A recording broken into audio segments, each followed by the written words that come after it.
전력 퓨즈 부분 살펴보겠습니다. 전력 퓨즈는 한 가지 기억해야 되는 게요.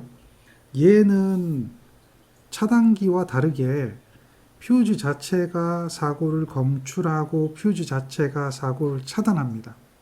그런데 차단기는 검출부가 있어야 되고 또 이것을 고장인지 아닌지를 판단하는 판정부가 있어야 되고 그 다음 트립 코일을 여자시켜 줘야 되는 동작부가 있어야 되는데 전력 퓨즈는 그것을 모두 하나로 합쳐놓은 기기다라고 보면 돼요. 그리고 전력 퓨즈는 차단기하고 다르게 차단 용량이 큽니다. 따라서 이 전력 퓨즈는 주로 대용량 차단기로서 사용을 많이 하죠. 이것을 좀 기억해야 됩니다. 자, 전력 퓨즈는 부하전류를 안전하게 통전하는 건 당연합니다. 그러면서 사고전류는 어떻게 하죠? 사고전류는 그렇죠. 일정 지상의 과전류는 차단해서 기기를 보호하는 것을 목적으로 한다라고 하는 거죠. 그걸 기억해야 돼요. 그래서 전력 퓨즈는 자체적으로 변류기와 과전류 개정기 및 차단기 기능 세 가지를 모두 가지는 단락전류가 큰 경제적인 차단기다라고 이야기를 해볼 수가 있는 겁니다. 오히려 차단 성능만을 차단기하고 비교한다면 훨씬 더 뛰어나죠. 그런데 차단기는 장점이 있어요. 떨어지면 사고 원인을 제거하고 다시 투입해서 재사용이 되지만 퓨즈는 끊어지면 재사용이 불가하다는 거죠. 그런 차이점이 좀 있습니다. 대신에 가격은 어떻게 되죠? 저렴하죠. 예, 그런 것이 전력 퓨즈에 대한 특징입니다. 그런데 이런 전력 퓨즈는 또 하나의 특징이 있어요. 대단히 좋은 특징 중에 하나인데 차단 시간이 굉장히 짧습니다. 즉 차단 시간은 0.4Hz 정도, 한 사이클이 바뀔 때 한 40% 사이클 정도 변화됐을 때 차단이 일어난다라고 하는 거죠. 자, 우리가 차단을 할 때는 크게 두 가지로 차단합니다. 전압 0점에서의 차단과 전류 0점에서의 차단. 즉 극이 열렸을 때 차단되느냐, 다음에 전류가 완전히 제로가 될 때까지 흐른 다음에 차단되느냐에 대한 성질인데요. 이것은 퓨즈를 구성하는 성분이 무엇인가에 따라서 달라집니다. 즉 퓨즈에 대한 이 엘라멘트라고 하는 이 부분이죠. 이 부분이 무엇이냐 이거에 따라서 달라집니다. 그걸 결정하는 게 무엇을 결정하냐면 한류 퓨즈하고 비한류 퓨즈를 결정하게 된다라고 하는 거예요. 자, 한류 퓨즈가 뭔지 비한류 퓨즈가 뭔지도 우리가 기억을 해줘야 되고요. 그리고 이 퓨즈에 대한 특징에 대해서도 기억을 해줘야 됩니다. 자, 그런데 이제 잠깐 뒷페이지로 한번 넘어가 보겠습니다. 자, 여기 그림 하나가 있습니다. 이 그림이 참 좋은 그림인데요. 단락전류를 나타내는 그림입니다. 단락전류를 나타내는 그림이에요. 조금 확대해 볼까요? 자, 이렇게 확대했습니다. 이게 단락전류를 나타내는 그림인데 단락전류는 처음에는 그만큼 크게 흐릅니다. 그래서 보통 요 단락전류가 초기, 즉 돌발 단락전류라고 이야기하죠. 자, 그리고 통과전류라고 되어 있는 이 부분은 일정하게 흐르는 단락전류거든요. 이것은 지속 단락전류라고 이야기합니다. 즉 영구 단락전류, 이러한 이야기 들어보셨죠? 돌발 단락전류라고 하는 것도 들어보셨을 겁니다. 어디서 배웠냐면 전기기기 시간에 배웠어요. 초기에는 이 단락전류가 흐르는 이유는 과도 상태 때문에 그래요. 이 단락이 일어나는 것은 스위칭 작용이 생긴다라고 하는 거죠. 그런 스위칭 작용 때문에 뭐가 생기느냐? 직류분이 생기는 거예요. 과도 상태 때문에. 그래서 비대칭 단락전류가 흘러요. 그러니까 여기 보면 이렇게 되어 있는 이 부분은 이렇게 한번 가보세요. 이 부분, 다음에 이 부분. 이 부분은 진폭이 다 똑같습니다. 여기서 여기까지 진폭이 다 동일하게 진폭을 하는데 어느 지점부터 얘가 이렇게 위로 올라오고 있죠. 요게 무슨 성분이냐라고 하는 거예요. 그 성분이 직류 성분이다라고 하는 거죠. 과도 상태 때문에 생기는 직류 성분이다. 그래서 그 직류 성분을 중심으로 해서 진동을 하니까 이러한 형태로 지수적으로 감소하면서 단락전류가 흐른다라고 보는 거예요. 그게 이제 단락전류에 대한 기본적인 개념입니다. 이걸 기억하셔야 돼요. 자, 그러면 이 퓨즈는, 한류형 퓨즈는 그 퓨즈 통 안에 들어있는 가용체와 규사가 있어요. 걔가 어떤 그 작용을 하느냐면, 단락전류가 이렇게 흘러가게 되면 이 전류가 끝까지 흐르지 않고 어느 선까지 흘렀을 때 걔가 녹아버리는 거야. 자, 어떤 형태냐면 여기를 한번 보시면 됩니다. 요 부분. 요 부분인데 조금 전에 봤을 때 파형이 이렇게 올라가서 이렇게 단락전류가 흐르는 것을 봤을 거예요.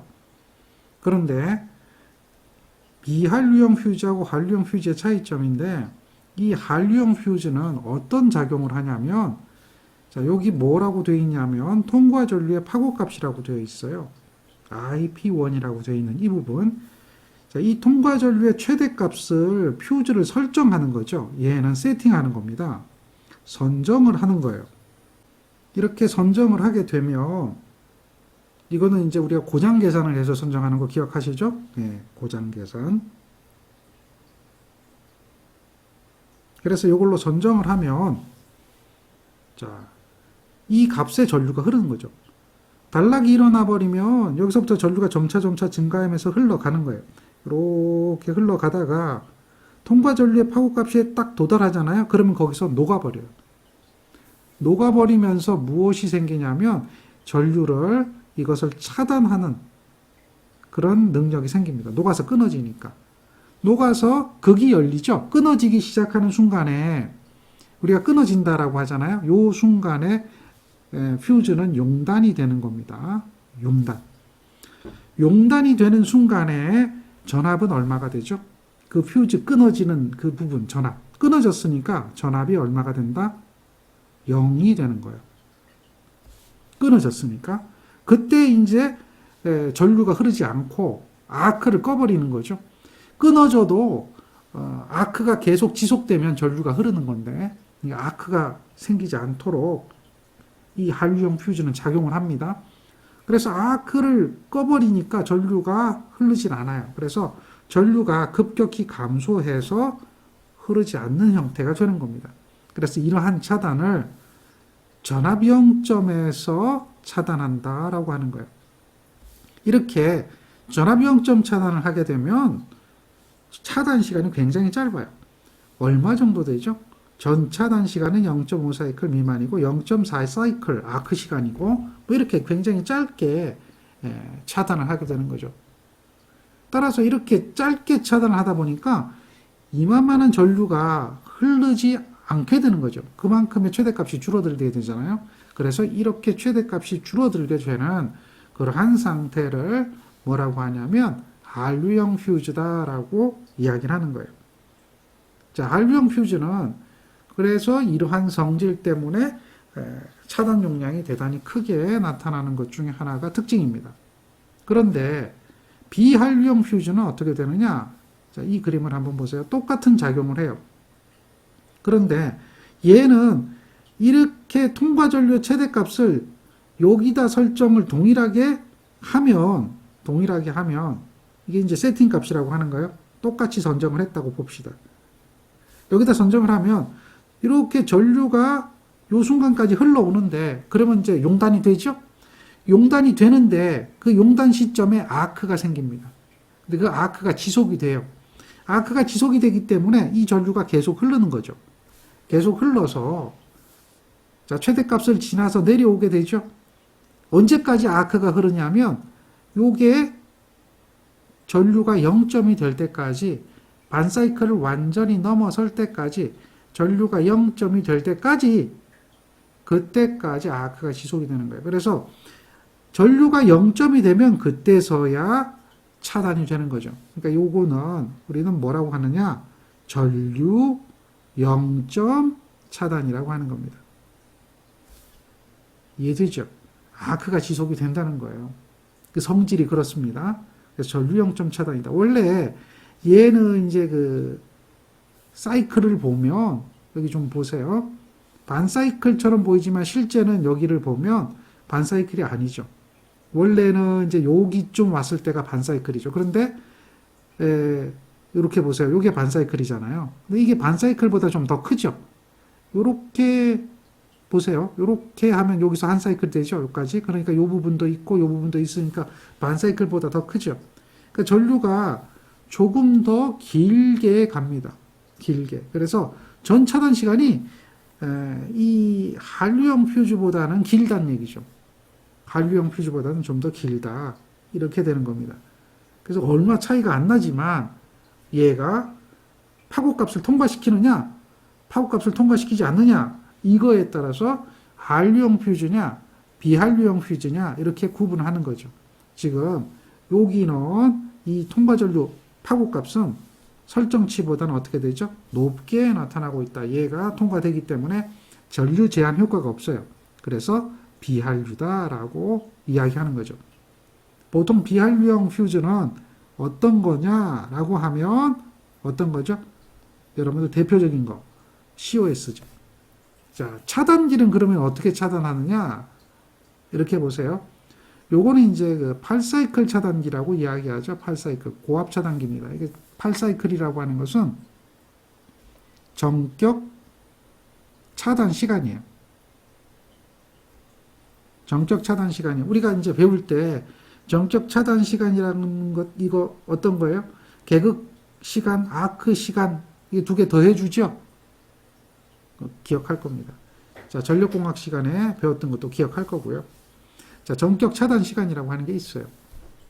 그러면 이제 이 차단기가 차단하는 것은 절대 이 전류를 차단하지 못해요. 왜 그러냐면 차단기는 전류가 변성되죠? 그래서 과전류 계전기까지 올 거 아니에요. 그럼 과전류 계전기가 고장이냐 아니냐를 판정을 하죠. 세팅값에 전류값이 흐르는지 안 흐르는지 이걸 보고 판정을 해서 동작을 해요. 과거의 계전기 같으면 이제 유도 원판이 회전하거든요. 그 회전하는 시간이 걸릴 거고 또 이 계전기가 디지털형 계전기를 쓰면 좀 빨라질 수도 있어요. 그렇지만 이 계전기가 여자되는 시간, 이걸 릴레이 시간이라고 하거든요. 이게 없더라도 이 더 긴 시간이 있어요. 근데 이 시간이 존재해요. 그래서 릴레이 시간이라고 하는 시간이 이렇게 있고요. 이거는 이제 OCR 계전기. OCR이 뭐죠?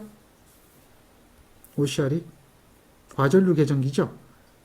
이것이 여자 하는 데까지 걸리는 시간이 필요해요. 그리고 얘가 고장이 났다, 검출했다, 그럼 트립 지령이 들어갔다 했을 때 트립이 되면 차단기 극이 열리죠. 트립이 되면 차단기 극이 열리게 됩니다. 그랬을 때 차단기 극이 열리는 시간이 이렇게 있어요. 이게 차단기 극이 열리는 시간이에요. 이걸 갖다 뭐라고 하냐면 개극 시간이죠. 그게 한 5사이클 넘어요. 그리고 차단기가 극이 열리면 뭐가 생겨요? 아크가 생기잖아요. 아크가 언제까지 흐르다가 역시 어느 순간에 전류가 줄어들게 되면 아크 전류가 줄어들게 되면 아크가 끊어지거든요. 그랬을 때 아크가 지속되는 시간까지 보는 거죠.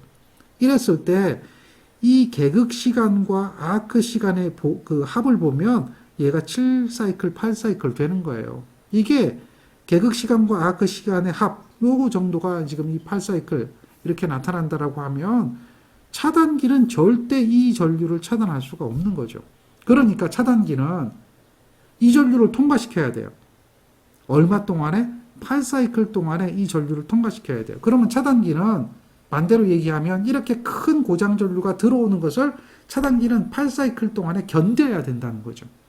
퓨즈는 견딜 필요 없어요. 그냥 용단 대면 돼요. 그런데 차단기는 어떻게 돼요? 견뎌야 되는 거예요.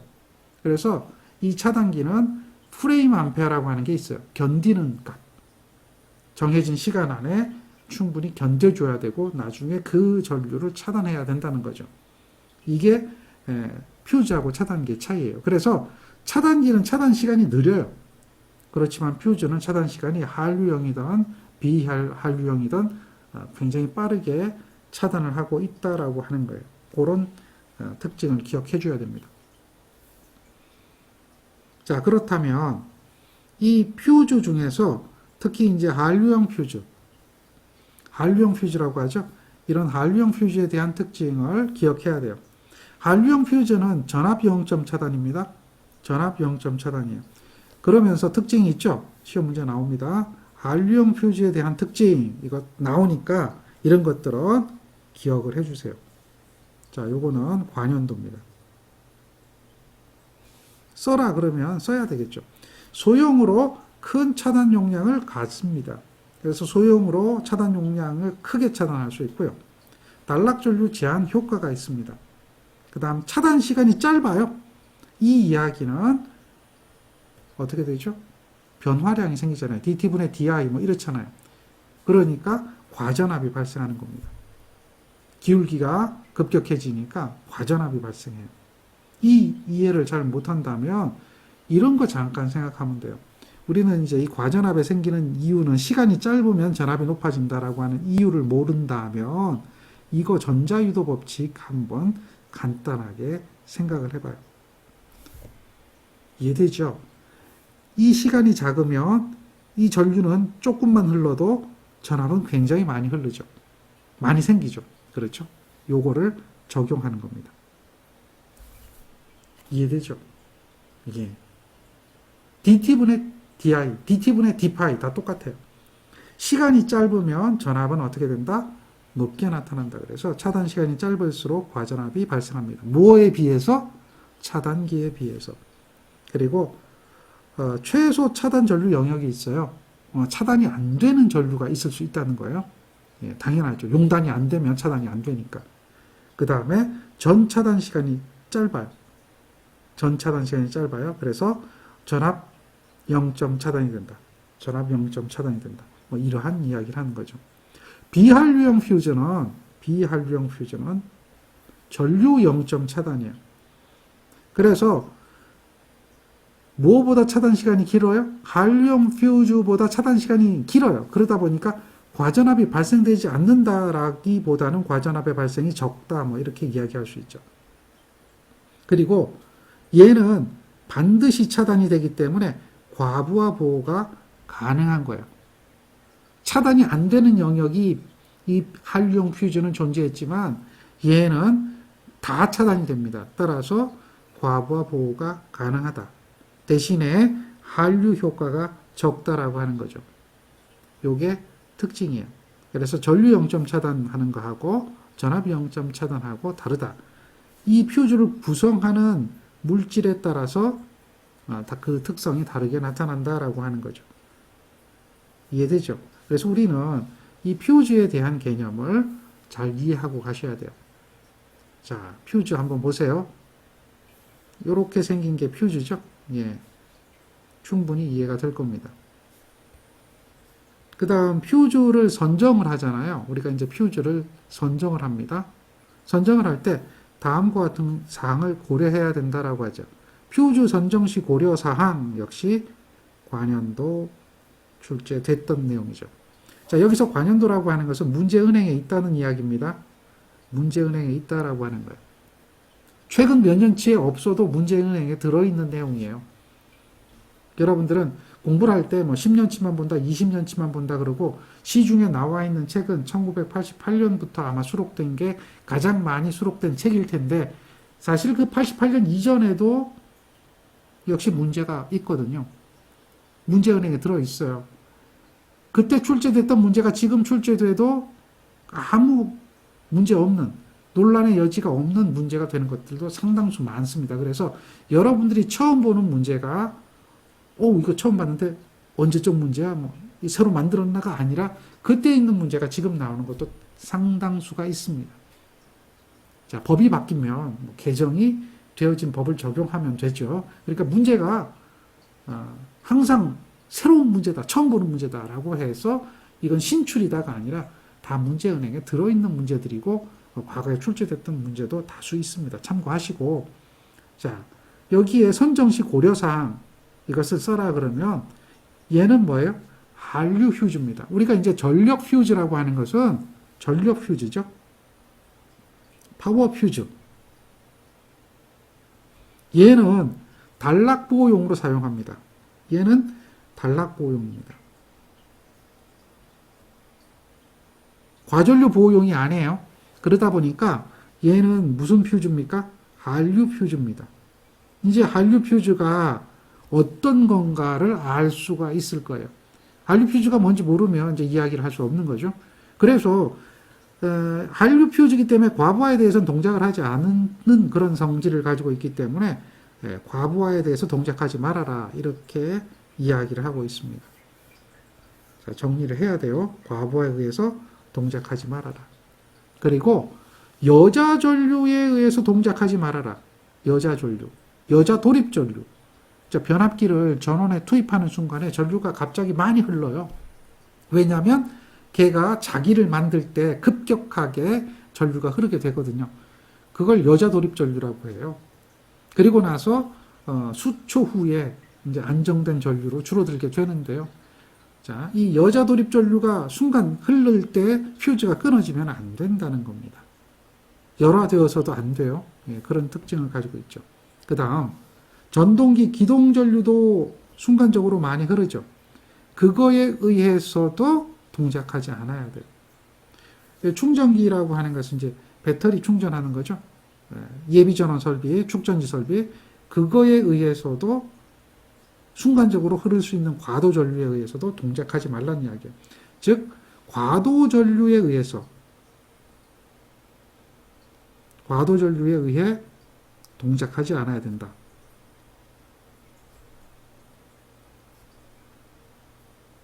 자, 이러한 특징이 있어야 되겠죠. 그 다음에 차단기나 기타 다른 보호기기하고 보호협조가 돼야 되죠. 보호협조가 안 되면 이런 보호 능력이 떨어지게 됩니다. 자, 퓨즈에는 전격이 있습니다. 전격 전압이라고 하는 개념은 이미 잘 알 거예요. 퓨즈에서 사용 가능한 전압의 한도, 이걸 이야기하죠. 이게 전격 전압입니다. 자, 전격 전압은 이렇게 예시가 되어 있고요. 이 표가 관현도입니다. 즉, 표를 완성하는 거죠. 이 표를 완성하는 문제로 관현도에 출제가 되었다. 퓨즈의 전격 전압. 그런데 얘는 뭐냐면 그냥 예시입니다. 근데 예시인데 표를 완성하라고 그랬어요. 어디에서 예시를 했느냐? 규정집이 있습니다. 규정집. 내선 규정이라고 하는 게 있어요. 내선 규정에서는 이 표를 제시해주고 있는데 그게 그대로 출제된 거죠. 참고로 내선 규정은 과거의 법에 의해서 보면 판단 기준, 그 다음에 또 기술 기준도 들어갑니다. 기술 기준. 그 다음에 또 들어가는 게 있어요. 설계 기준. 이게 다 폐지가 된 게 아닙니다. 판단 기준도 이게 이제 한국전기설비 규정으로 KEC로 바뀐 것 뿐이죠. 그래서 이런 것들이 들어있는 내용을 해설한 게 내선 규정이에요. 해설한 게 내선 규정입니다. 그리고 이제 예시를 들어놨는데 출제자가 사실 이런 걸 출제하면 안 되는데 이게 이제 예시잖아요. 우리나라에서 사용하는 전압도 물론 여기 들어있지만 예시인데 이걸 완성하라고 이렇게 얘기를 했어요. 그래서 책에 있는 내용이니까 이제 그 책에 있는 답이 이거니까 정해진 대로 완성했지만 문제는 좋은 게 아니죠. 왜냐하면 예시거든요. 그러니까 예시를 출제하는 건 바람직하지 않다. 그러나 이 내선 규정이라고 하는 책에서는 이렇게 이 표를 주고 이렇게 예시를 하고 있다라고 하는 거죠. 정리가 되죠. 그래서 퓨즈의 전격은 여기 23이라고 이렇게 돼 있지만 실제 철계 최대 전압이라고 하는 25.8이 있으면 이 25.8을 씁니다. 근데 우리나라에서 쓰고 있는 것들은 역시 예시가 되어 있습니다. 그것을 뒤에서 같이 한번 설명을 다 하고 전격들에 대한 예시를 보여드리겠습니다. 자, 좀 참고해서 보시고요. 전격 전압이 무언가를 우리는 알았으면 그 다음에 또 알아야 되는 게 뭐가 있습니까? 전격 전류라고 하는 게 있죠. 이제 퓨즈의 전격을 선정해야 되잖아요. 그때 전격 전류를 선정을 하는 겁니다. 전격 전류가 이렇게 주어지죠. 이 전격 전류는 뭐냐? 전격 전류는 퓨즈가 전류를 흘릴 때 얘가 열을 냅니다. 왜 열을 내죠? 열을 냅니다. 전류가 흐르면 무조건 열이 나요. I자승 RT만큼의 열이 나죠. 0.24 하면 이제 칼로리가 되는 거고요. 이렇게 하면 여러분들 다 이미 배운 겁니다. 줄의 법칙이라고 하죠. 줄의 법칙에 의해서 I자승 RT에 의해서 열이 난다. 그럼 열이 나면 퓨즈가 끊어지는 거거든요. 열화돼서 끊어지는 건데 전격 전류라고 하는 것은 얘가 어느 정도까지 허용되는 온도가 있다는 거예요. 퓨즈가 흘렀을 때, 전류가 흘렀을 때 허용되는 온도 상승 한도값이 존재한다는 거죠. 그랬을 때 그 한도 상승의 값을 넘지 않고 지속적으로 계속해서 사용할 수 있는 전류의 실효값이 바로 무슨 전류다? 전격 전류다라는 거예요. 차단 전류가 아니에요. 차단 전류가 아니고 얘는 뭐예요? 퓨즈의 온도 상승의 한도를 초과하지 않고 연속적으로 흘릴 수 있는 전류의 실효값을 전격 전류라고 한다. 자, 이렇게 얘기하는 거고요. 이 전격 전류를 써라. 이렇게 이야기할 수 있죠. 전격 전류란 무엇을 말하는가 간단히 설명하세요. 얼마나 간단하고 심플한 문제입니까? 그런 기본적인 용어들은 우리는 그냥 상식적으로 알고 있어야 돼요. 그리고 전격 전류의 표준값은 이렇게 정의되고 있어요. 자, 여기서 이제 여러분들이 해야 될 게 뭐냐면 바로 이러한 전격 전류의 표준값을 어느 정도까지는 외우고 있어야 돼요. 어느 정도까지. 이게 외우는 방법이 뭐 딱히 있는 건 아니에요. 그렇지만 조금 이제 쉽게 가는 방법을 보면 얘를 이렇게 끊어 보세요. 그 다음에 이렇게 끊어 보세요. 이렇게 10단위나 100단위로 끊고 한번 생각을 하면 조금 우리가 외우기가 편한 방법들이 보여요. 무슨 얘기인지 이해가 되겠죠? 예를 들면 1, 2, 3, 5, 7, 10이란 말이에요. 그러면 그 다음 뭐가 있어요? 10이니까 이 10은 10배수가 되면 1의 10배수가 되겠죠. 그러니까 10, 그 다음에 15, 20, 그 다음에 25, 30, 다음 뭐예요? 40, 50이죠. 그 다음에 또 뭐가 있어요? 65, 80, 뭐 이렇게 나오네요. 65, 80, 이런 정도로 나오죠. 그 다음 100이란 말이에요. 요 중간에 뭐가 하나씩 있다는 거죠. 중간에 하나 있는 게 뭐가 있어요? 15가 있고, 중간에 하나 있는 게 얼마예요? 25가 있고, 중간에 하나 있는 게 뭐가 있겠어요? 요 사이에는 40 있겠죠. 그 다음 요 사이에는 뭐가 있겠죠? 50하고 80 사이에는 65가 있습니다. 그런 특별한 숫자 정도 기억하면 되겠죠. 그리고 100이란 말이에요. 그러니까 여기가 100이 되는 거죠. 100. 그 다음에 200이 있죠. 근데 여기 200이고, 그 다음 300이고, 10배수 하면 400은 없어요. 그렇죠? 500이 있을 거란 말이에요. 뭐 이렇게 간다면 요 사이에 이제 뭐가 존재하느냐 이게 보는 거죠. 100하고 200 사이에는 뭐가 있어요?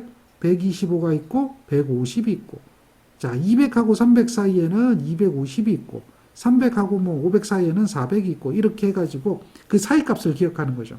그러니까 조금 편하게 가는 방법은 얘를 갖다가 이렇게 배수 10배수 10배수 이렇게 찾아보는 거예요. 그렇게 해가지고 그 사이에 어떤 값들이 들어가는가 이것을 기억하면 전격값을 외우는 데는 조금 편할 수도 있습니다. 모든 게 다 마찬가지예요. 룰이 있는데 뭐 그 룰들을 찾아보는 거죠. 예. 그래서 왜 이걸 외우라고 하냐면 전격을 선정하시오라고 하고 이 전격을 주어지는 게 당연하거든요. 근데 출제자가 참 불친절하게 전격을 안 주는 경우가 있어요. 그러면 우리는 이 전격을 어떻게 해야 되죠? 모르면 선정 못하죠. 그러니까 어느 정도는 알 수 있도록 해주는 게 좋아요. 그래서 전격 전압도 기억하는 거고 전격 전류도 기억하는데 공부가 어려운 게 어떤 이론이 어려운 게 아니야. 이론 설명 들으면 다 알아요. 문제는 이 수치들을 기억하는 게 조금 힘들다는 거죠. 그게 이제 공부가 어렵다는 겁니다. 이런 설명은 들어보면 다 할 수 있어요. 자, 사이즈, 규격, 이것들을 어떻게 이제 외우고 갈 것이냐라고 하는 것을 한번 생각을 해보세요. 전격 전류라고 하는 것이 무엇인가 이해를 좀 해주시고, 그 다음 지금 한류형 퓨즈하고 비한류형 퓨즈에 대한 설명 드렸고, 한류형 퓨즈하고 비한류형 퓨즈에 대한 특징 설명 드렸고, 그 다음 여기 한번 볼까요? 퓨즈에 대한 장단점이 나오죠. 요거는 시험 문제에 나와요. 그래서 요 내용은 장단점 비교하는 것은 관연도다. 출제되었던 문제고요. 가장 큰 단점, 이걸 쓰라고 그래요. 가장 큰 단점. 그게 뭐죠? 재사용이 안 되잖아요. 예, 재사용이 안 되잖아요. 뭐 단점 중에는 뭐 어느 것을 제일 큰 단점으로 할 수 있느냐, 이거는 좀 그래요. 그런데 우리가 이제 일반적으로 가장 큰 단점이라고 보는 것은 얘가 고장나서 재사용해야 되는데 그걸 못하고 버려버리잖아요. 그러면 구입 비용이 그대로 다시 발생하잖아요. 그러니까 단점 중에 볼 때 뭐 가장 큰 단점이 아니냐 이렇게 판단을 하는 거죠. 그래서 이것을 갖다 가장 큰 단점으로 보고 있어요. 물론 이제 이런 것들도 다 정기적인 단점에서는 큰 단점이라고 할 수도 있겠죠. 자, 상대적인 겁니다. 참고해 보세요. 장점은 이런 게 많아요. 장점은 많고 단점도 있다. 단점은 뭐냐면 퓨즈잖아요. 계전기는 우리가 세팅을 한단 말이에요. 즉 차단기를 이용할 때 계전기는 정정이라고 하는 절차를 거쳐요. 정정을 하면 전류가 뭐 2A로 정정을 할 수도 있고 한시 정정할 때 3A로 정정할 수도 있고 이렇게 정정이 가능하잖아요. 그런데 퓨즈는 그게 안 돼요. 이것을 계전기처럼 정정할 수 없다라고 하는 거죠. 계전기처럼 정정하기가 어렵다. 안 된다는 거예요. 자, 이해되겠죠? 그런 특징이 있어요. 그리고 여러 가지 특징 중에 이제 이런 과전압이 발생하는 특징도 있고 또 차단이 안 되는 영역이 존재하는 특징도 있고 뭐 이런 것들이 있어요. 그래서 이 전력 퓨즈에 대한 장점과 단점 이런 것들은 여러분들이 좀 기억하는 게 좋아요. 다 설명드렸던 것들입니다. 장점 보면 저렴하고 소형이고 릴레이 필요 없죠. 무속 무방출이죠. 차단 용량 크죠. 보수 간단하죠. 교환한다는 의미에서 간단한 거예요. 고속도 차단하는 게 이게 가장 빠른 차단. 얼마나 좋아요. 다음에 한류 효과 크다. 공간도 적다. 뭐 후비 보호 완벽하다. 이런 것들을 할 수 있다는 거죠. 차단기는 차단 시간이 길지만 얘는 신속하게 차단하는 게 얼마나 좋은 점이겠어요? 그런 것들을 비교해 볼 수가 있는 거죠. 자, 그리고 이제 퓨즈가 그런 문제점이 있기 때문에 그런 문제점에 대한 보완을 해줘야 돼요. 그래서 퓨즈는 용도를 한정하는 거예요. 용도가 정해져 있어요. 과부하 보호용이냐, 단락 보호용이냐, 이게 딱 정해져 있다는 거죠. 그래서 퓨즈의 동작을 단락 고장으로 전격 전류를 선정하고 또 과부하 차단은 경우에는 재투입하는 경우 퓨즈 등을 사용하지 않도록 하는 거죠. 자, 퓨즈는 과부하를 차단하면 한번 차단이 됐잖아요. 그러면 나머지 퓨즈들은 다 버려야 돼요. 왜냐하면 이미 과전류가 흘렀기 때문에 그 퓨즈의 특성이 바뀐 거거든요. 그러면 정상적인 상태가 아닌 상태가 되어져 버렸기 때문에 전격 전류가 흐르더라도 퓨즈가 끊어질 수도 있어요. 그런 문제점이 있습니다. 그래서 일단은 용도를 한정하는 게 좋다. 그 다음에 너무 작은 전격은 뺀다라고 하는 거죠. 전력 퓨즈가 이런 최소 차단 전류 이하에서는 동작하지 않도록 해주는 게 바람직한 설계 방법이다라고 하는 거죠. 그 다음에 과도 전류를 안전하게 흘릴 수 있는 것을 선정해 줘야 되죠. 퓨즈도 특성 곡선이 있어요. 차단기도 특성 곡선이 있어요. 우리가 이제 한시 특성, 순시 특성 하잖아요. 그 곡선이 다 있어요. 그런 걸 가지고 우리가 이제 배선용 차단기 곡선 비교해 가면서 기동 돌입 전류에 동작하지 않아야 된다. 기동 전류에 동작하지 않아야 된다. 이런 거 했잖아요. 그런 거 다 똑같이 해줘야 돼요. 그러한 그 곡선을 가지고 비교해서 과도 전류에 의해서 이 퓨즈가 용단되지 않도록 선정을 해줘야 되는 거죠. 그리고 용단되면 모두 교체하는 게 바람직해요. 회로의 전격 절연 강도는 퓨즈의 과전압보다 높게 하는 게 바람직하죠. 그렇게 이제 퓨즈의 단점을 보완하게 됩니다. 자, 다음 표가 있는데요. 이 표도 기능 비교표입니다. 개폐기들에 대한 기능 비교표. 이것도 관연도입니다. 자, 다 시험에 나왔던 거 알려드리는 거예요. 관연도 맞습니다. 그래서 요걸 쓰는 걸 이야기하죠. 자, 정상전류는 통전하고 열 수도 있고 닫을 수도 있다. 이렇게 되어 있죠. 이상전류는 이제 고장전류가 되겠죠. 이거 투입 차단이 가능하다 이 이야기하는 거죠. 차단기는 이상전류를 통전해야 돼요. 그리고 투입하고 차단합니다. 자, 퓨즈는 이상전류를 통전 안 시키죠. 차단만 하는 거예요. 퓨즈는 정상전류 통전하고 개폐는 안 하는 거죠. 기능이 달라요. 자, 달로기는 정상전류는 당연히 통전을 하죠. 그리고 정상전류 개폐 못해요. 근데 여기 세모라고 했죠. 때에 따라서 가능하다라고 하는 경우가 있어요. 이거는 이제 조건이 필요한 거죠. 자, 여기 보면 얘는 통전이 가능하죠. 이상전류 달로기. 그러나 이상전류를 차단하는 기능은 없죠. 개폐기. 정상전류는 통전하고 개폐 다 가능하고요. 이상전류 개폐기 통전하고 투입하는 것도 조건에 따라서요. 차단은 불가하죠. 이 개폐기나 달로기는 차단은 불가한 거예요. 얘네들은 차단은 불가한 거예요. 또 투입은 달로기는 당연히 안 되는 거죠. 그러나 개폐기는 이상전류가 때에 따라서는 조건에 따라서 가능하다는 얘기죠. 자, 정상전류는 당연히 개폐기는 정상전류를 개폐하려고 하는 거죠. 잘 생각해 보세요. 달로기는 안 되는 거 당연히 알잖아요. 당연히 안 되는 거 알죠? 퓨즈도 당연히 그런 용도로 만들어진 거 아닌 거예요. 자, 그 다음에 퓨즈도 정상전류 개로 못해요. 아크를 소화할 수 있는 게 없으니까 얘는 역시 못하는 거거든요. 그런데 가능한 게 있어요. 뭐가 있죠? 조건에 따라서 뭐 여자전류, 여자 도립전류 아니에요. 여자전류, 작은 전류죠. 아주 작은 전류.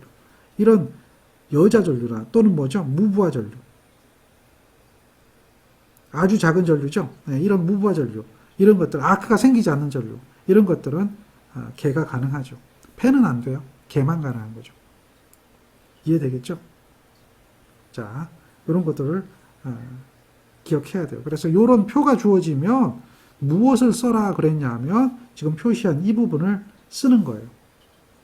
이 부분을 쓰는 게 나왔으니까 기억하고 있으면 됩니다. 다음에 퓨즈도 특성이 있다고 그랬죠? 퓨즈는 세 가지 특성이 있어요. 특성이 있습니다. 우리가 커브를 봐야 되잖아요. 그렇죠? 자, 용단 특성 하면 뭐 여러분들 용단 특성을 뭐라고 설명할 거예요? 퓨즈의 특성이 세 가지가 있는데 단시간 허용 특성, 전차단 특성, 이 세 가지거든요. 그 특성을 어떻게 설명할 거예요? 용단 특성 하면 말 그대로 이걸 풀어가지고 끊어지는 특성, 그렇게 쓸 겁니까? 그게 답이라고 이야기할 수 있을까요? 단시간 허용 특성, 그러면 짧은 시간 허용하는 특성, 이렇게 할 건가요? 전차단 특성 하면 뭐, 전체 끊어지는데 특성, 뭐 이렇게 할까요? 이거는 아니라는 거죠. 말을 풀어서 쓰면 그건 답으로 인정 안 해줘요. 그런데 우리는 이 퓨즈의 세 가지 특성이 있는데 그 세 가지 특성을 설명할 수 있어야 돼요. 자, 퓨즈는 첫 번째 용단 특성이라고 하는 게 있어요. 근데 이 특성은 전류하고 시간 관계를 나타내죠. 우리가 앞전에 퓨즈도 마찬가지요. 반환시 특성 있어요. 앞전에 항상 이야기했던 게 이러한 전류가 흘러간다는 거 기억하죠. 시간의 개념이고 이거는 전류의 개념이고. 그래서 여기에 뭐가 흘러요? 도립전류가 흐르고.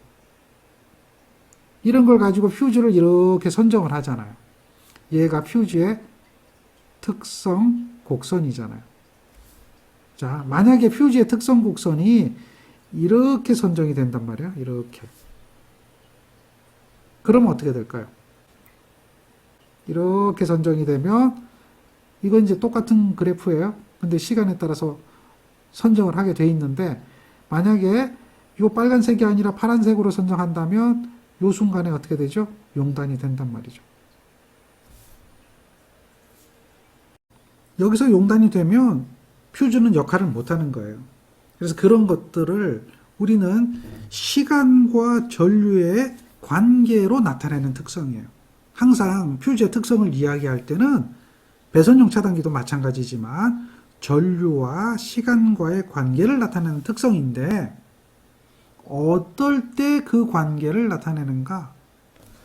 퓨즈의 전류가 흐르기 시작하여 용단될 때까지의 그 얘기예요. 그냥 용단 특성, 끊어지는 특성 이렇게 하면 안 되고요. 퓨즈의 전류가 흐르기 시작하여 용단될 때까지의 전류와 시간 관계의 특성을 나타낸 거예요. 전류와 시간 관계를 나타내는 겁니다. 그것을 이야기하는 거죠. 이것을 갖다 뭐라고 한다? 용단 특성이라고 한다. 그래서 용단 특성은 퓨즈의 종류에 따라서 다릅니다. 용단 특성에 대해서 충분히 여러분들 이해를 하실 겁니다. 퓨즈의 종류에 따라서 이렇게 시간을 선정을 하게 되어 있죠. 그 다음에 여러분들이 좀 살펴봐야 될 부분입니다. 자, 다음 페이지 볼까요? 전차단 특성이라고 하는 게 있어요. 전차단 특성. 이게 뭐냐? 역시 전류와 시간 관계예요. 이 특성이라고 하는 것은 전류와 시간 관계를 말하는 거예요. 이해되죠? 전류와 시간 관계. 그런데 전차단 특성은 전격 전압이 가해지고 퓨즈의 전격 전압이 가해지고 퓨즈가 끊어지면서 아크가 생기는 겁니다. 여기서 발호라고 하는 것은 호가 아크를 얘기하죠. 발은 발생한다는 얘기예요. 그래서 아크 발생을 의미합니다. 왜 아크 발생이라고 안 하고 발호라고 했나요? 여러분들은 아크 발생이라고 써도 되는데 실제 시험 지문에 발호라는 이야기를 써요. 그래서 문제가 돼요. 그러니까 우리가 용어를 이야기할 때 이런 거잖아요. 쉽게 비교하면 전봇대 하면 다 알아듣잖아요. 그렇죠. 근데 우리 책에는 전봇대라고 얘기 안 하거든요. 전주, 지지물 이렇게 하잖아요. 그러니까 전기에서 쓰는 용어가 있다는 거죠. 물론 이제 언어를 순화한다고 그래서 이거를 우리말로 이렇게 좀 표현을 해가지고 한 자료들도 있지만 실제 책들이나 문제들은 그런 용어를 쓰거든요. 여러분들이 그 용어를 이해를 못해가지고 시험 문제 틀리는 경우가 많아요. 그래서 여러분들은 흔히들 수험생들, 떨어진 분들 이야기할 때 이거 국어 시험이냐? 이거 뜻이 왜 그러냐? 내가 국어 시험 공부하냐? 전기 공부하는데 이런 이야기 하시는 분들도 있는데요. 그거는 용어에 대한 괴리감 때문에 그래요. 따라서 이 용어를 나름대로 알고 있는 것이 중요합니다. 용단, 끊어진다 이렇게 하면 되지만 그래도 전기 용어는 용단이라는 용어를 쓰거든요. 지금 보니까 용단 특성 그러잖아요. 그러니까 그런 개념들을 이해하고 있어야 돼요. 그걸 갖다 끊어진 특성, 뭐 잘라진 특성 이러면 좀 이상하잖아요. 안 그래요? 네. 그래서 기본적인 개념들은 갖고 가야 됩니다.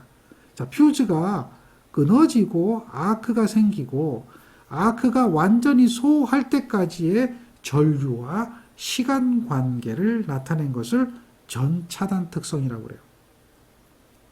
자, 한류형 퓨즈에 대한 전차단 특성과 비한류형 퓨즈에 대한 전차단 특성을 설명하고 있죠. 아크 시간, 용단 시간. 아크 시간이 좀 더 길죠. 그 다음에 단시간 허용 특성이라고 하는 게 있어요. 퓨즈의 특성 세 가지를 써라 관연도거든요.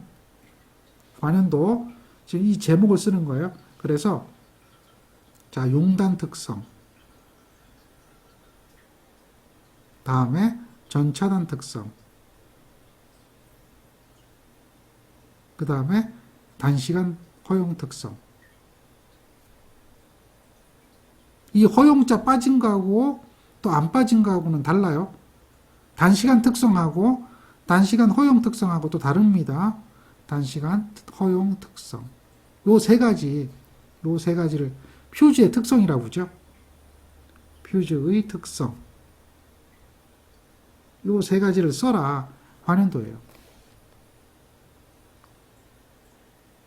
그 다음에 요걸 설명하라. 이것도 관연도예요. 설명. 이거 충분히 여러분들 기억하고 있어야 되는 거예요. 역시 여기에 나와 있는 이 특성은 똑같아요. 전류와 시간 관계를 나타내는 거예요. 항상 차단기 특성도 그렇고 계전기 특성도 그렇고 지금 여기 얘기하는 퓨즈의 특성도 그렇고 전류와 시간 관계. 이걸 기억하는 방법은 우리가 과전류 계전기 할 때 전력공학 시간에 뭘 배웠냐면 배운 게 있어요. 반환시 특성. 그 다음 또 뭘 배웠어요? 순시 특성. 순환시라고 그러죠. 그 다음에 정환시 특성. 기억하나요? 이게 뭘 얘기하죠? 고장 전류하고 다음 동작 시간의 관계잖아요. 그러니까 전류하고 시간 관계예요. 특성이라고 하는 게. 전기는 얼마만한 전류가 흐를 때 얼마나 빨리 차단하느냐 이 이야기예요. 그런 개념들이 기본적인 특성들이다라고 하는 거죠. 이해되죠? 그러면 이제 여기서 얘기하는 단시간 허용 특성은 뭐냐?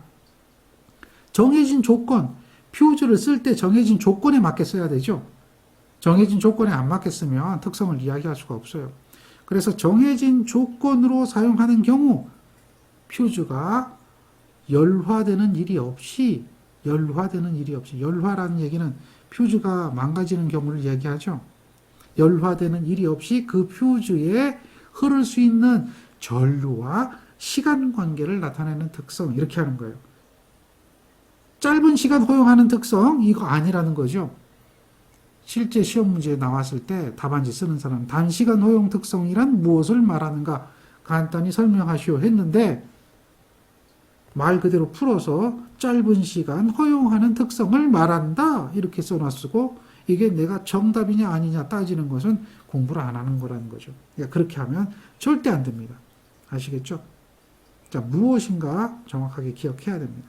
자, 요까지가 퓨즈에 관한 이야기입니다. 그 다음 진짜 공부 많이 해야 되는 게 있어요. 전기기기의 한 꼭지, 즉 전기기기의 4분의 1이 해당되는 이 부분. 여러분들 필기 때 배웠던 부분이죠. 이거는 우리가 핵심이에요. 전기 설비를 설계할 때 얘가 핵심이에요. 왜냐하면 우리가 전기 설비를 설계한다. 그러면 전기를 사용하기 위해서 설계하는 거 아니겠어요? 전기를 사용하려고 하면 전력회사로부터 높은 전압을 받아요. 22,900V라고 하는 전압을 받아서 여러분들 전기기기에다 공급할 수 있나요? 아니라는 거죠. 그러다 보니까 그 전기를 한전에서는 얼마만큼 주는데 네가 받아서 그걸 쓰려면 어떤 설비를 갖춰야 돼? 변압기 설비를 갖춰야 돼. 그래서 변압기로 전압을 낮추어서 하는데 변압기도 마찬가지죠. 부하에 따라서 용량이 정해지잖아요. 그리고 전압을 낮춰서 공급을 하게 된단 말이에요. 그런데 변압기가 고장으로부터 보호가 돼야 돼요. 지락 고장으로부터 보호가 돼야 되고 단락 고장으로부터 보호가 돼야 되고 과부하 고장으로부터 보호가 돼야 되고요. 낙뢰로부터 보호가 돼야 되고요. 그러다 보니까 보호장치를 설치해야 되잖아요. 변압기를 보호하기 위해서. 차단기도 달아야 돼요. 차단기를 달다 보니까 차단기 용량이 엄청 커지네. 야, 이거 문제가 생긴다. 비싸지니까 차단기로 감당이 안 되니까 그러면 전단에 퓨즈 설치하자. 한류형 퓨즈를 달는 거죠. 그래서 PF12 형태로 큐비클을 구성하는 거예요. 한류형 퓨즈 쓰고 다음 차단기 쓰고 낙뢰 들어오니까 피레기 쓰고 그렇게 하는 거죠. 다음에 변압기 용량이 결정되면 전류를 공급하기 위한 케이블 사이즈 나와야 되고 케이블을 어떻게 포설할 것인가 그 방법 케이블 트레이로 할 것인가 배선 방법이라고 하죠. 배선 방법 금속관 공사 있잖아요. 케이블 공사 있잖아요. 덕트 공사 있잖아요. 이런 어떤 방법으로 배선할 것인가 설계해야 되고 각기 부하로 갈 때 케이블 사이즈 다 다르잖아요. 그랬을 때 케이블 사이즈나 전선 사이즈 결정해야 되고 거기서부터 나온단 말이에요. 그러니까 우리가 시작하는 시점이 뭐냐면 전력회사로부터 전기를 공급받기 위해서는 계약을 해야 되거든요. 계약 전력을 선정해야 되는데 그럼 계약 전력에 따라서 수전 방식이 결정이 되고 수전 전압이 결정이 되면 그 다음에 변압기를 써야 되거든요. 변압기를 어떻게 구성할 것이냐 계절 부하별로 구성할 것이냐 뱅크에 대한 구성이 동력 부하하고 전등 부하하고 그다음에 예비 부하하고 이렇게 구성할 것이냐 이런 거 다 설계거든요. 그래서 변압기가 굉장히 중요하다는 거예요. 따라서 얘는 지금 모든 변압기에 관한 내용을 다 설명할 수는 없어요. 당연하죠. 전기기기 4분의 1 강의하는 만큼 하고 거기에 실무적인 이야기까지 더 들어가고 이래야 되거든요. 그럼 변압기만 강의하더라도 이거 뭐 한 달 강의해도 부족한 그런 부분이죠. 따라서 여러분들 여기서 지금 이야기하는 것은 꼭 필요한 부분을 이야기하는 거고, 실질적으로 여러분들이 기기에서 공부했던 내용들 다 가져와야 돼요. 필기 때 배웠던 거 다 가져와야 돼요. 그게 맞는 겁니다. 그런데 그게 아직 안 돼 있다면 그럼 기기 공부 다시 하나요가 아니라 모르는 부분 빨리빨리 찾아서 해결할 수 있도록 해야 돼요. 지금 기기 공부를 다시 하기에는 여러분들 시간적으로는 여유롭지 않을 거예요. 전압 강화 계산한다고 전력 공부 다시 하는 건 아니잖아요. 송전선로 특성 이야기한다고 전력공학 다시 하지는 않잖아요. 모르는 부분 빨리빨리 보충할 수 있도록 해줘야 됩니다. 그래서 이 변압기는 굉장히 중요하고 핵심적인 설비다라고 하는 거예요. 변압기가 어떤 역할을 하는가 정도는 여러분들 다 알고 있고, 얘는 어떤 기기인가라고 하는 것도 알고 있을 겁니다. 근데 얘를 설계를 어떻게 할 것인가, 이 부분을 생각을 해줘야 되는 거죠. 자, 그리고 이 변압기는 핵심 부분입니다. 수변전 설비의 핵심 부분이에요. 그러다 보니까 이 변압기의 신뢰성이 곧 전체에 대한 신뢰성을 결정하게 되는 거죠. 얘가 신뢰성이 없으면, 정전이 일어난다면 전기 설비 신뢰성은 당연히 나쁜 것이 되겠죠. 자, 하나씩 살펴보겠습니다. 변압기의 종류라고 하죠. 변압기 종류는 여러 가지가 있습니다. 일일이 다 설명하지는 않겠습니다만 제목들만 보시고 또 필요한 부분들은 뒤에 또 설명을 합니다. 절연 방식에 따라서 분류하게 되면, 변압기를 어떻게 절연할 것이냐라고 하면 기름에 절연한다는 거죠. 유입, 과거에 많이 썼죠. 지금도 옥외용으로 많이 쓰죠. 옥내용으로 쓰기에는 덩어리가 크죠. 그래서 옥내에는 지금 주로 쓰고 있는 게 뭘 쓰죠? 몰드. 건식 변압기하고 몰드 변압기는 원리는 같아요. 절연유가 안 들어있어요. 건식 상태로 두게 되면 절연에 대한 문제가 생기니까 좀 더 보완한 거죠. 에폭시 수지로 절연하게 되는 거죠. 몰드 변압기죠. 지금은 대부분이 자가용 수전 설비는 몰드 변압기 써요. 그 다음에 전력 회사용은 주로 요거 쓰고 있고요. 가스 절연 변압기라고 하는 것도 쓰죠.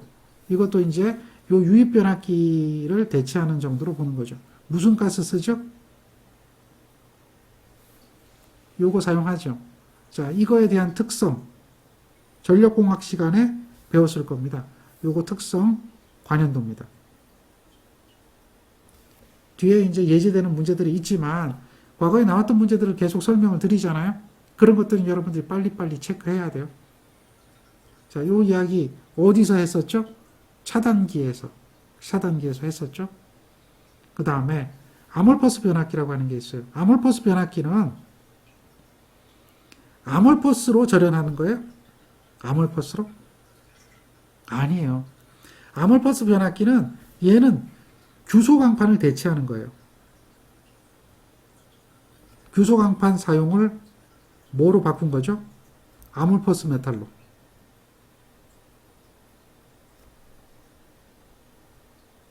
아몰퍼스 메탈로 변경한 거죠. 그래서 아몰퍼스 변압기는 아몰퍼스 가스 절연 변압기, 아몰퍼스 몰드 변압기, 아몰퍼스 건식 변압기, 아몰퍼스 유입 변압기 이렇게 다 할 수가 있어요. 그래서 아몰퍼스 변압기라고 하는 것도 우리가 이제 기억을 해줘야 돼요. 근데 이 아몰퍼스 변압기는 뒤에 얘기할 겁니다만은 얘를 왜 쓰느냐라고 하면 규소 강판에 의해서 발생하는 손실이 있어요. 무슨 손실이죠? 얘기해 보세요. 무부하 손실이죠. 철손이죠. 줄여주는 거예요. 그런 용도로 쓰는 겁니다. 자, 그 다음 또 뭐가 있죠? 절연 종별에 의해서 우리 기억할 겁니다.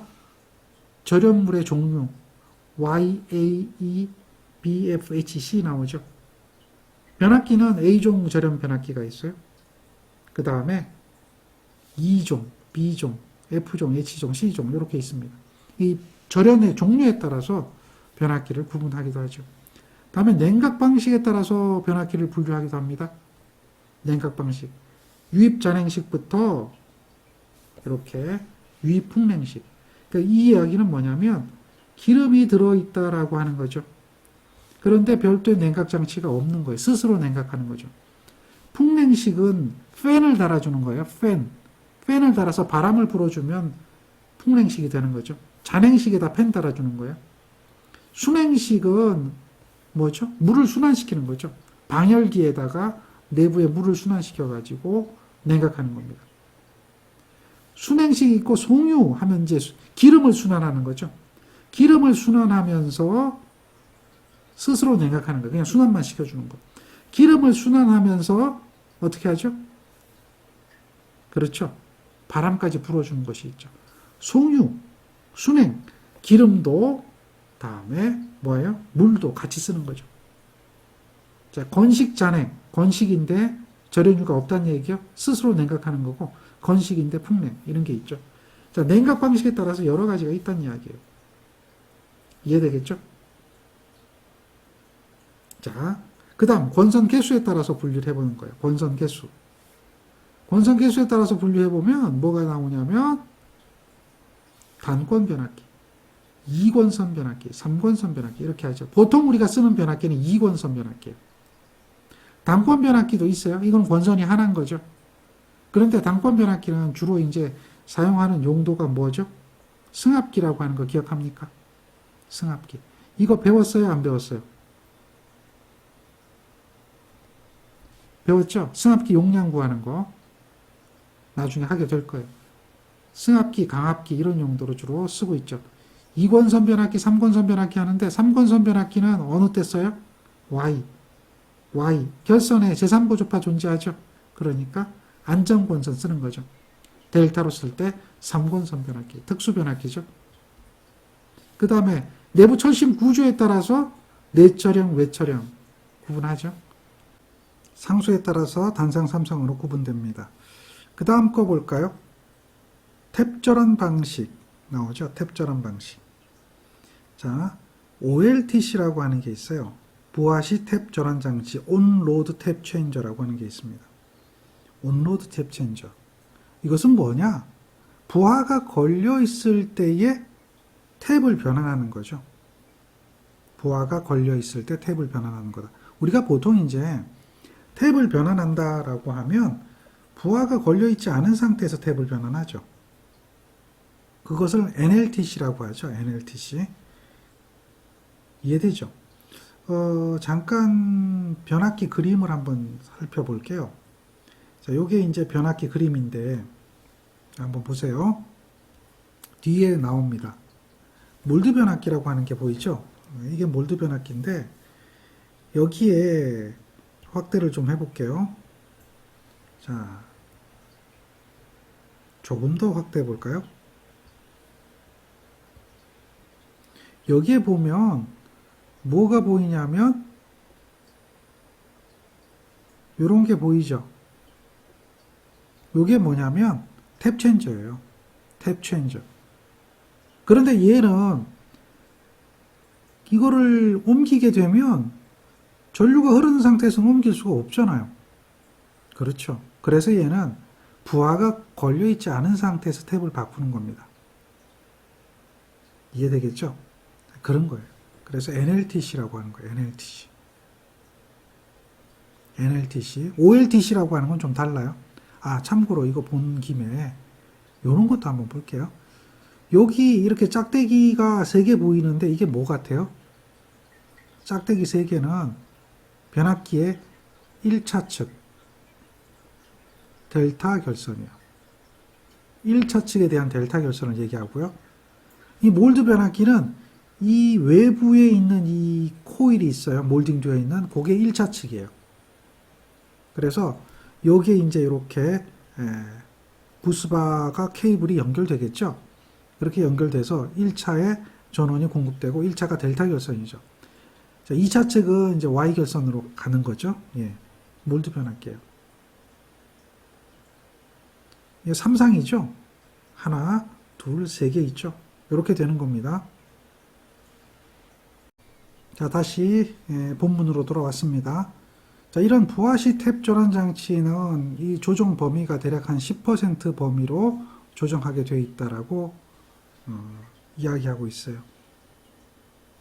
참고하시고 구성 부품은 탭 절원 스위치, 탭 선택기, 다음 탭 절원 헤드 및 구동 장치, 다음 탭 범위를 확대하기 위한 전이절환기 또는 극성절환기 이런 것들이 있습니다. 요 종류, 구성품, 요 관연도예요. 자, 구성품. 요거 참고해서 기억해 두는 것도 공부죠. 그렇게 구성이 되고 있다. 그래서 요게 지금 원리도입니다. 요게 원리도입니다. 요게 OLTC인데요. 물론 이제 이것을 전동력으로 해서 조정을 하는 거예요. 조정하면서 이 변압기의 1차 측 권수, 탭을 조정한다는 얘기는 권수를 조정하거든요. 권수를 조정해서 정전이 일어나지 않은 상태로 2차 전압을 조정하는 거다라고 보면 됩니다. 다음 그림은 홈페이지의 자료고요. 이 그림을 보면 여기 보세요.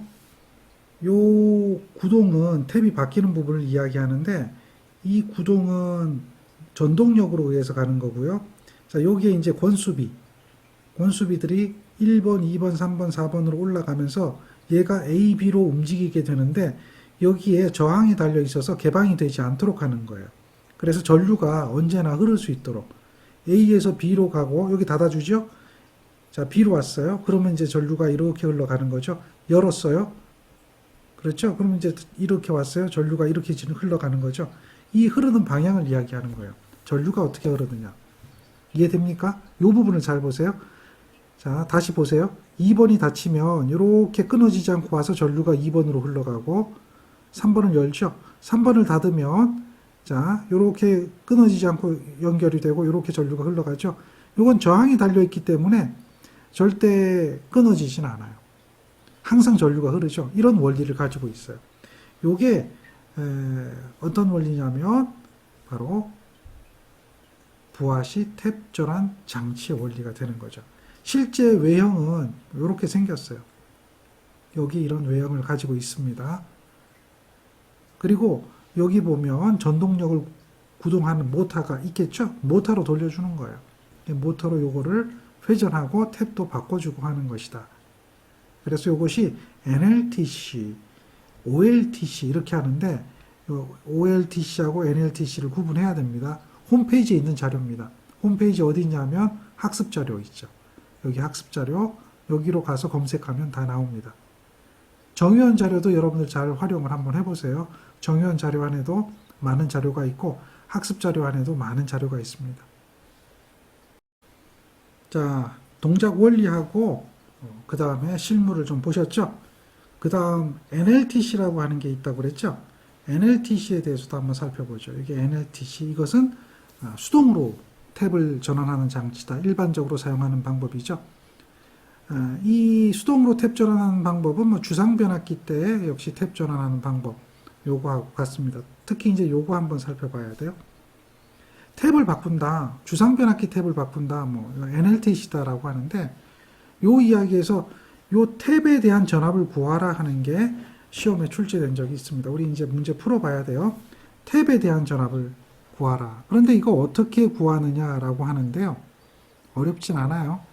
이렇게 보면 되죠. 변압기가 있다. 요게 변압기고요. 요게 2차죠. 우리는 여기서 기억해야 될 게 있습니다. 탭을 바꾼다라고 하면 무엇을 바꾸는 겁니까? 탭을 바꾼다. 권수비를 바꾸는 거잖아요. 권수비. 그런데 2차 권수비는 어떻게 되죠? 여기 있는 N2는 2차 권수비는 일정한 겁니다. 그러면서 1차 측에 이렇게 권수비 바꿀 수 있는 탭을 내놨어요. 이게 탭입니다. 얘네들이 뭐라고요? 탭이에요. 이게 바뀌면 요 권수, 즉 1차 측의 권수가 바뀌면서 권수 B가 바뀌는 겁니다. 이해되죠? 이 권수 B가 바뀌는 거예요. 권수 B가 바뀌면 어떤 현상이 나타납니까? 여기에 있는 2차 전압이 변화가 생기는 거죠. 2차 전압에 대한 조정을 할 수가 있다라고 하는 거예요. 그런데 여기서 중요한 게 있어요. 권수비가 바뀌는 거지 여기 있는 1차에 가해지는 전압이 바뀌는 건 아니에요. 1차에 가해진 전압 V1은 항상 여기 있죠. 항상. 이게 불변이에요. 얘는 어떻게 돼요? 일정한 겁니다. 그런데 얘는 어떻게 돼요? 변화된다 그랬죠. 권수비를 바꾸면서 1차 전압 V1을 여기다 가할 때 하고 V1은 그대로예요. 여기다 가할 때 하고 전압이 같겠어요, 다르겠어요? V1이. V1은 다 같단 말이에요. V1은 같은데 여기에 있는 뭐가 바뀐다? 그렇죠. 권수비. 권수가 바뀌는 거예요. 그걸 이해하고 권수비가 바뀌는 걸 이해하고 2차 전압의 변화를 구해야 된다라고 하는 거죠. 정리가 되겠죠. 그래서 여기에 탭 전압이라고 하는 게 있어요. 탭 전압. 권수비를 나타내는 전압. 이건 이제 탭 전압이에요. 변경된 후에 탭 전압이고 얘는 뭐죠? 변경되기 전에 탭 전압. 그 다음에 2차 전압의 B죠. 얘네들이 권수비에 대한 개념처럼 가는 게 아니에요. 권수비에 대한 개념처럼 가는 게 아니에요. 무슨 얘기인지 알겠죠? 정리를 하셔야 돼요. 이런 관계가 있어요. 이걸 예제로 한번 볼게요. 우리 교재 7번 문제입니다. 여기 뭐라고 되어 있냐면 주상변압기 고압측 사용 탭이 6600인데 저압측이 97이래요. 그런데 저압측을 100으로 유지하려면 고압측 탭이 얼마가 돼야 될까요? 라고 물어요. 그 다음에 변압기의 전격 권수비는 이렇게 되어 있어요. 자, 여기서 이제 여기 미지수가 하나 있어요. 1차 전압이 얼마인지 몰라요. 지금 권수비는 이렇게 주어지고요. 이게 6600 탭이란 말이에요. 6600 탭이잖아요. 근데 6600을 가했잖아요. 그러면 원래 이 권수비대로라고 이야기한다면 여기에 105V가 나와야 되잖아요. 그런데 그게 아니라 어떻게 되어 있죠? 6600일 때에 이런 권수비를 통해서 나왔는데 얘가 나왔다는 거죠. 97. 그래서 이걸 100으로 올리려고 한다. 그러면 권수비를 어떻게 해야 되겠느냐. 이런 이야기예요. 근데 우리가 이제 상식적으로 일반적으로 생각하면 이 2차 전압을 높이려면 1차 전압도 높아야 되는 거 아니냐 이렇게 생각하겠죠. 근데 그게 아니라는 거예요. 그 개념이 아니다라고 하는 것을 기억해야 돼요. 그래서 일반적인 권수비처럼 생각하면 이 문제 답이 안 나와요. 자, 여기서 우리가 기억해야 되는 것은 1차 전압이 얼마인지 모른다. V1이라고 하는 전압이 얼마인지 모른다라고 하는 거예요. 그런데 탭 전압이에요. 이거는 1차 전압이 아니라 탭 전압입니다. 탭 전압이 6600이라고 하는 건 알고 있어요. 그랬더니 97이 2차 전압입니다. 이 개념을 이해를 하셔야 돼요. 따라서 자, 이렇게 봐야 돼요. 탭이 얼마인지 모르지만 여기에 우리는 V1의 전압을 가했어요. 그랬더니 권수비가 얼마인지 몰라요? 자, 여기에 얼마가 나타났어요? 97V의 전압이 나타난 거예요. 이해되죠? 그런데 탭 전압이 6600이니까 여기가 2차 전압이 105니까 이게 권수비잖아요. 그러니까 우리는 권수비를 알고 있는 거예요. 그래서 이거죠. 97V는 1차 전압이 얼마인지 모르는데 그것을 권수비로 나눠준 거예요. 맞죠? 그래야 97이 나온 거잖아요. 근데 그 권수비가 얼마죠? 이거잖아요. 105분의 6600이죠. 그러니까 V1이 얼마인지 모르는데 거기에다가 어떻게 돼요? 권수비로 나눠주니까 6600에 105가 되겠죠. 그러면 우리가 이제 가한 1차 전압을 구할 수가 있는 거예요. 가한 1차 전압이 얼마가 되죠? 가한 1차 전압이 이거 넘어가야겠죠. 97에다가 105에 6600이 되겠죠.